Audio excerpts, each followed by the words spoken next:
Hello, and welcome to the Homeschool Conversations Africa podcast. Here, we discuss homeschooling from the African perspective and the unique challenges that come with it. If you're considering homeschooling, we hope to inspire you as you take this bold step. If you're already a homeschooler, we are here to share encouragement for this wonderful journey we are on to educate our children in the best way we can. We are your hosts, Dzifa Andam and Carissa Nete Mabel. Let's dive right into today's conversation. Hello, friends. Welcome once again to an episode of Homeschool Conversations Africa. We're glad to have you here with us today. So we'd like to kick things off with an interview with Dzifa. We thought it would only be fair to let her be the first interviewee. Since it's our hope to interview other homeschoolers. So we're starting off with Dzifa today. So let's not waste any time. Dzifa, why don't you tell us a little bit about yourself? I know you gave us an introduction in episode 0, but just a short one for anybody who hasn't listened to that. Thanks, Carissa. So if you're just joining us today, like I mentioned earlier, my name is Dzifa Andam. I'm married and blessed with 4 lovely children, 2 girls and 2 boys. Their ages are 12, 9, 7, and 4. We began homeschooling in 2017, so we've been doing this for just a little over 3 years. I guess that's it about me for now. Okay, so I guess the big question that will be on everybody's mind is, why did you start homeschooling? Because you first started homeschooling before 2020 made it mandatory to homeschool. So what was the main reason why you started homeschooling? There are a few reasons why my husband and I decided to go this route. Our children were actually in school. We didn't have homeschooling on our minds, right, from the time we had them. We're not one of those families. It's just something that came about over time. They were in school, and we had just moved to Ghana from the US, and in the US, our oldest was in school, in a classical Christian school, because prior to her going to school, we had done some research on various educational methods or philosophies and approaches, and we decided that we liked the classical Christian approach, and so we wanted to educate our children in this manner. And so we enrolled her in a classical Christian school there. But when we were moving to Ghana, we tried to find a school like that, and we couldn't find one. So we ended up enrolling them in a Christian school that we could find, because that's important to us. That was the closest we could find. But though our children were in a lovely school, the curriculum was an issue for us. And that wasn't the only thing. There were other issues, such as the time that we were getting to spend with the children. As you know, Accra has a lot of traffic. And we didn't even live that far from the school, really. But by the time the kids went to school and came back, had to do homework, the day just flies away, and you find that you are hardly spending time with them, and it's another day, and then it's the weekend. Trapped in the cycle. Yes, you know how it goes.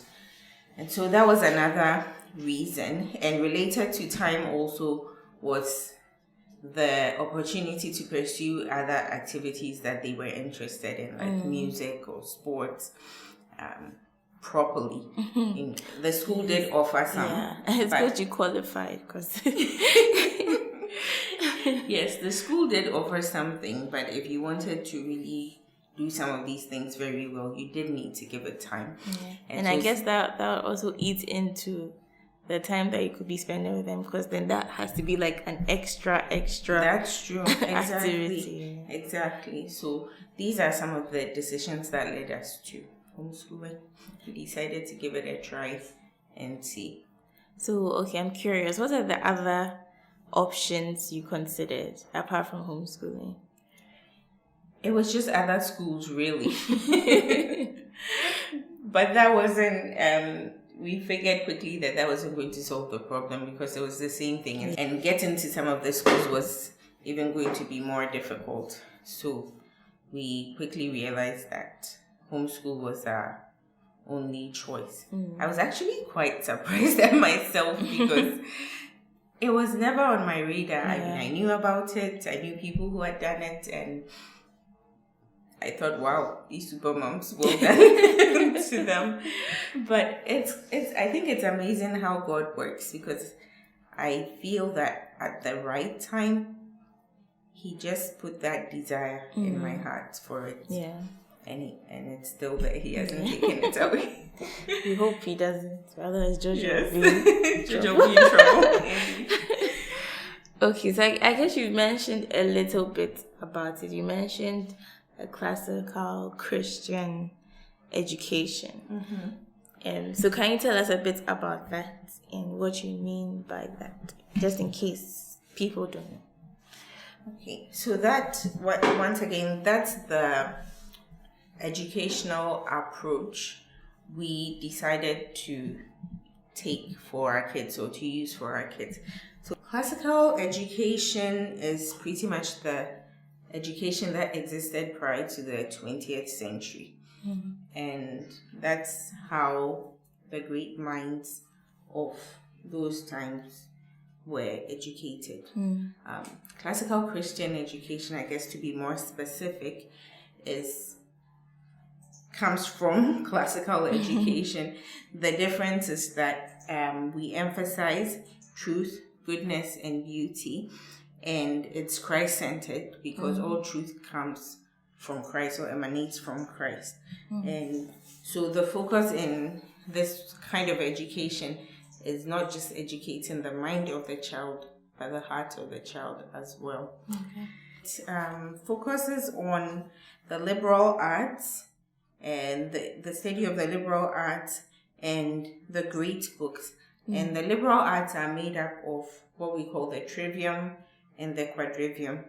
Now, the trivium is made up of what we call the verbal arts, and the quadrivium is made up of the mathematical arts. So the verbal arts are grammar, logic, and rhetoric, and the mathematical arts are geometry, astronomy, arithmetic, and music. Now, don't just hear that and begin to think, oh, these are the only things.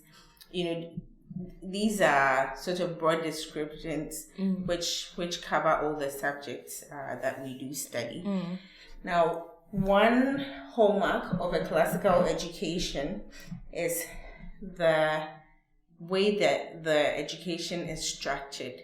Shall I say? It focuses on the child's developmental stages. So we know that children in elementary school, or let's say from about kindergarten, that age, to about grade 6, tend to learn in a certain way, just developmentally. And that's what we call the grammar stage in classical education. The focus here is to teach children in a way that's easiest for them, just as they learn naturally. They've been created based to on learn. the developmental stage they are in. Exactly. So at that age, we focus a lot on memorization, using songs, chants, rhymes, all these things to help them internalize or keep the information that they are learning. I guess that's because, people say that young children are their minds are like sponges. Exactly. They just soak up anything that you sort of throw at them. So I guess that's why you focus more on memorization and lots of facts and information at that stage. Indeed, because you are going to need something. You're going to need the building blocks upon which you build in the future as they go along in school. And you cannot build if you don't have the building blocks. Yes, so we have to fill their minds at that age. I know sometimes we tend to have a negative perception of memorization, maybe because of the experiences that we've had, especially in Africa. Yes. It probably was not done well. I do feel that it was taken from that era, from classical education. I do feel like that's where it came from, but maybe the implementation wasn't as it ought to be, and so it got a negative vibe.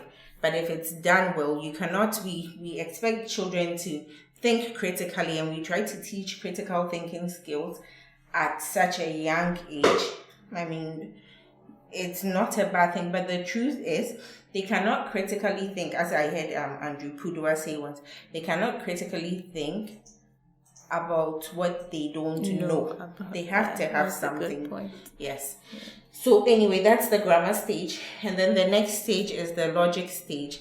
This is when children are just about teenage, the teenage years. We know that naturally at this age, they tend to ask why a lot. They want to know the reasons behind things. Why do things work the way they do? They want to get more in depth. They want to understand the logic behind things. And so that's the focus of this age. In fact, it's also called the logic stage. And it's pretty much what I've described. So now with all that they learned in the grammar stage, now we get into more detail. Children at this age learn logic as a subject and begin to apply that to everything they know. Yes, in detail. And the final stage is the rhetoric stage. At this stage, the children they got all that knowledge in the elementary years. It's not like they stop learning as they go ahead. They keep getting it. Now they've learned logic. They are understanding how things work. And then by the rhetoric stage, we expect that they have a full understanding of these things and they are able to persuade people about whatever it is that they believe, or whatever topic or whatever subject it is that they want to defend. Because the thought is, if you've learned something well enough, then you should be able to teach it or be able to defend it. And in fact, if I want to describe one key aspect of classical education for children, is that we want to teach them the art of learning. At the end of these 3 stages, we are hoping that children will be able to pick up anything that they want to learn, be able to teach themselves, and be masters at that thing. So I don't know. I hope I've done justice to it. I don't think I've done justice to it, but at least for our purposes. Yes. So just to clarify, the rhetoric stage is like the high school years, right? Yes. Okay. You're right. All right. So this approach to education that you've chosen I would say it falls under an educational philosophy, right? And there are many different educational philosophies. So how would you say you went about choosing, or what would you say to somebody who is trying to decide how to pick one, which philosophy to go by? So I suppose I can talk about what we did. So for us, we thought about the future. What kind of adults would we like our children to grow up into? What would we like them to value as adults? As Christian parents, of course, it is our greatest desire that our children be saved and live lives as Christians on this earth to the glory of God, because we believe that is the chief end of man. And so that's where we started from. So from that point, we asked ourselves, well, what kind of education can get us to this point? And after doing our research, we landed on classical Christian education. Yes. Okay, so let's get into the specifics, the day-to-day life and teaching. I'm sure most people would like to know what specific curriculum you use. Yeah. So if you could tell us a bit about that. Okay. So we've used different things over the 3 years. I guess we tweak as we go, or we are fine-tuning as we go along, because we've only been doing this for 3 years and a bit. So in the first year, we did I guess I can call it an a la carte program. We read about different classical education publishers, I should say. And so we picked what we thought was the best curriculum for the different subjects based on what we read, based on the information that we had at the time.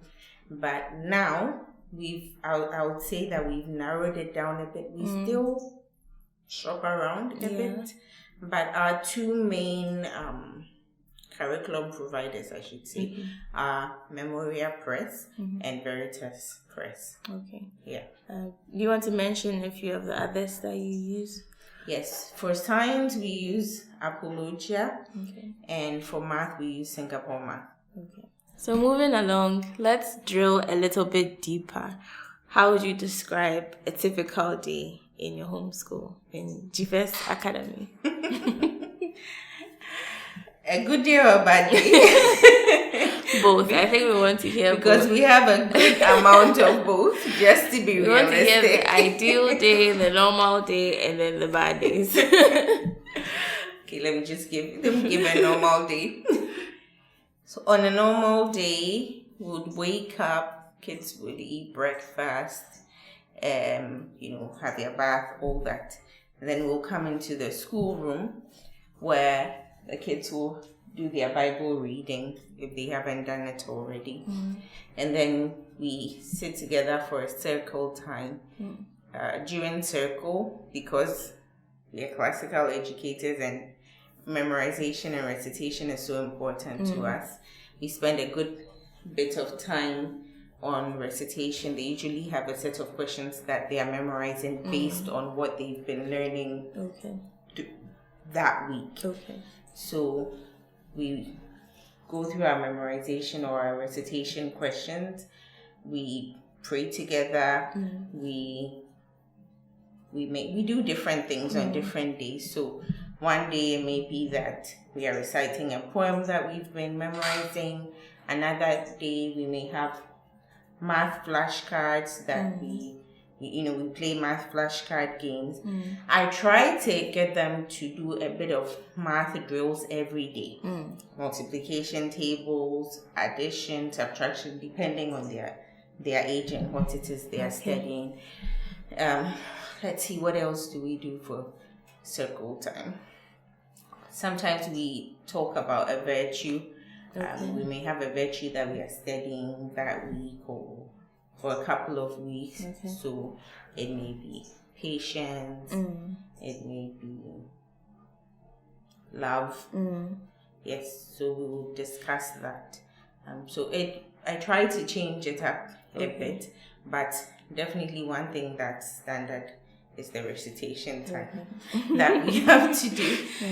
Yes, so after circle, then we break out into different, everybody gets their books. We are usually in one room working together.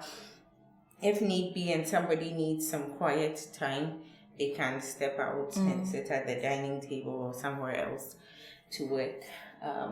There are 4 kids, so it's a bit crazy for me. I kind of have to hop from one to the other. Thankfully, my 12-year-old, she's older now, so she's able to manage herself quite well. Even my 9-year-old is quite good. When he's in a good mood, he'll do what he has to. They all have their timetables. They know how much time they have to spend on each subject. They may not spend that. Sometimes it's shorter, sometimes it's longer, depending on the subject. I'm not too strict on that, so long as they're getting the work done. They'll call on me as they need me. But because I'm trying to teach them the art of learning, I try to be a bit hands-off and let them do as much as they can. Okay. And I only step in when they actually need me. Okay. So, of course, if we are learning a new topic in math or in grammar, I can explain to them, but sometimes I actually don't have to. Sometimes they can pick the books themselves and figure it out. Okay. Yes. So I just kind of do that for many hours. Recently, I've been spending the most time with Jojo, my youngest, because he needs the most one-on-one attention. Because we need to do things. I need to sit by him. Okay, let's write this. Let's do that. And so I guess that's how it goes. I spend the most time with the youngest, and then it moves up from there. And the older ones just need more supervision. Sometime in the day, in the morning, we take a break, a snack break. So we just take some time off. They like that. And then we get back to work, and then we have a lunch break around 1 or between 1 and 2, depending on when we began. And then after that, people should be wrapping up their work. It usually happens that, of course, the youngest finishes his work first, and then the next, and then the next, and then my oldest, her work tends to go on a bit, especially because she's begun taking some online classes, and so with time differences and all that, her classes drag on a bit. Okay. But I hope that, I forgot, they also get to have a short play break also after lunch usually, yes, before they get back to work. Yes. Okay. So how many subjects would you say that you are, or each child is doing as at now? Okay, so that varies. That varies a bit per child depending on their age, but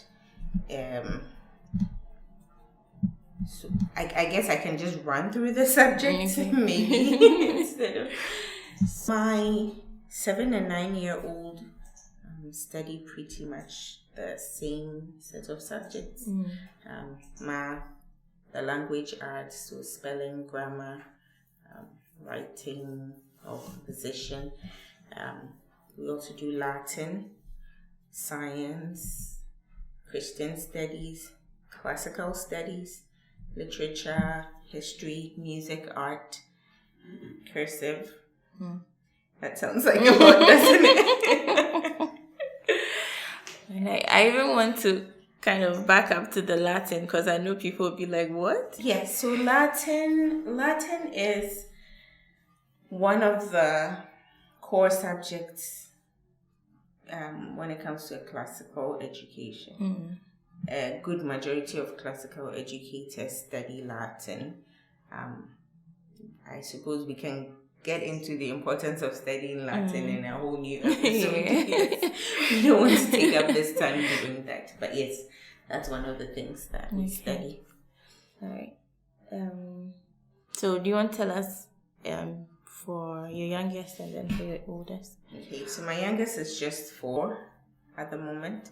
So we are just focusing on numeracy and literacy. Those are our core subjects.